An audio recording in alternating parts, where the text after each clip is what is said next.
What's up, y'all? We're back, and I'm a little late to the party on this one, but within the last couple of hours, it was reported that the Atlanta Falcons have actually made a decision on their next head coach. Only it's not who we thought it was going to be. And that's what's real wild. I mean, Bill Belichick was there for what I understood was to be second and even third interviews, but I guess maybe those didn't go as well as we thought. I mean, the Falcons just at the last second decided to pull an LA Knight and went nada, and just went with Raheem Morris, now formerly the defensive coordinator of the Los Angeles Rams. And this is a really interesting hire, I gotta say. I mean, you can't really go wrong either way, but it's interesting they went with him over Belichick with the 6 rings that he has, 7 altogether, but 6 as a head coach. I mean, I really felt like that was going to be the move, but apparently Arthur Blank just wanted to go a different direction, and that's just really interesting, especially with the fact that, I mean, with Morris, you do also have some previous head coaching experiences. He's the former head coach of the Tampa Bay Buccaneers. I believe that was right before Bruce Arians took over. But regardless, I gotta say, that was a little surprising. Kind of a bit of a curveball on Arthur Blank's part. But, you know, I don't think it's a bad move at all. I mean, you look at what the Rams were able to do. They nudged their way into the playoffs, but they just came up a little bit short. I mean, and fittingly so against the Detroit Lions. A lot of people were kind of anticipating Matthew Stafford was going to go in there and shock a lot of folks, but that's where Dan Campbell and them really pulled the LA Knight and were like, nah! They basically are now going to Santa Clara this weekend, so there you go there. I mean, but it all the same, for a lot of how things started for the Rams, and they had to deal with an awful lot of injuries this year. I mean, they basically held firm as best they could, got in, and even edged out the Seahawks, who, you know, you figure if there were going to be 2 teams that were going to come out of the NFC West, it was going to be the Niners and the Seahawks, but no, not to be. It was the Rams, and it was with a lot of defensive effort with what was offered with the Raheem Morris there. So, you know, going to be interesting to see what that's going to be like. And congratulations to Raheem Morris, and even more so, a lot of folks. I'm not going to say I'm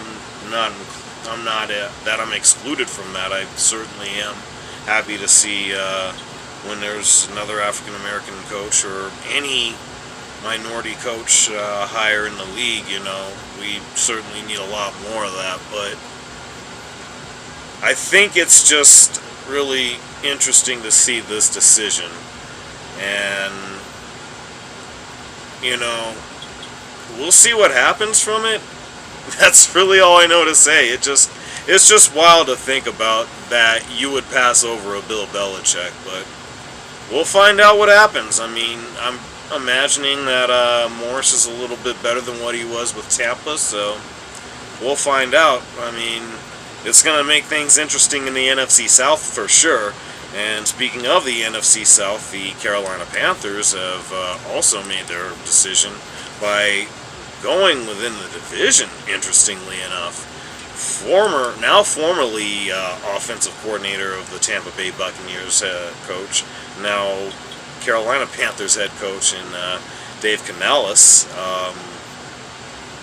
This is a really interesting move. Similar to the Rams, they've had their ups and downs this year, and I gotta say, this is going to be interesting to see where things go. I mean, they were very successful. A combination of him, of course, Todd Bowles, and Baker Mayfield. They were able to take the NFC South, albeit narrowly, but they got in. They were able to get a first-round win over the Philadelphia Eagles, who I want to talk about also before I'm done here. But it's just really interesting to see this as a move. I mean, both the Bucks and both the Falcons and the Panthers pass on six-time champion Bill Belichick. I mean, man, I gotta say, this is something I wasn't sure we were ever gonna see. I mean, you always were inclined to believe you never think you'd see the day that the Patriots would be without both Brady and Belichick. Now we're at that point, but now we're seeing him get passed over, which is real wild. I mean, it's not entirely the case just yet, as there's still two openings in Seattle and Washington, respectively.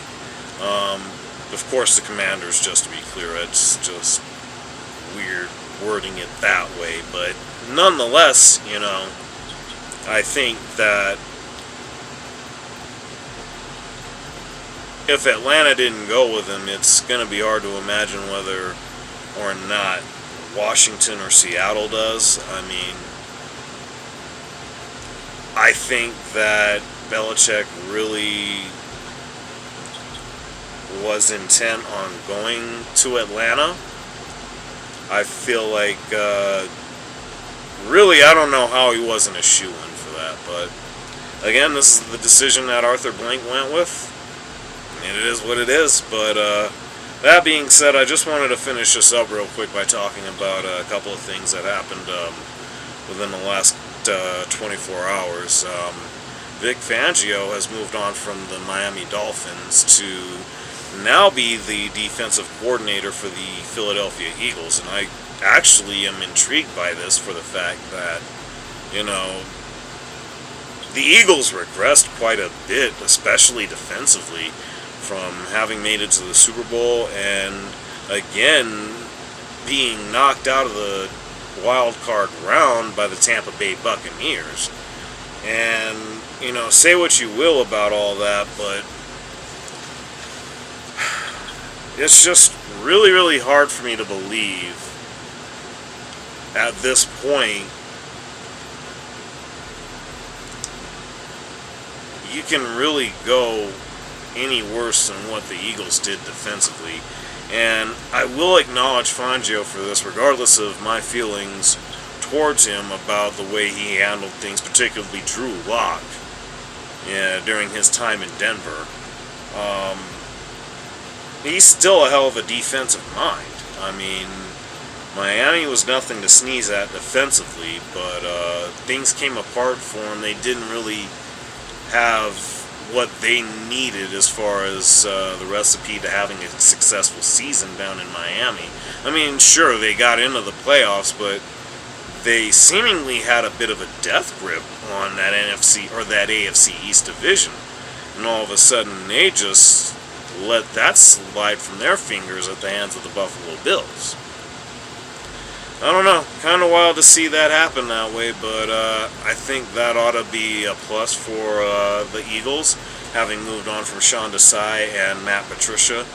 And yeah, that's really all I know to say about it.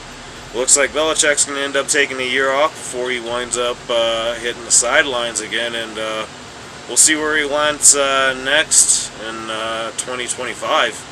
But with that, you know what it is. Like, share, subscribe. Let me know what y'all think.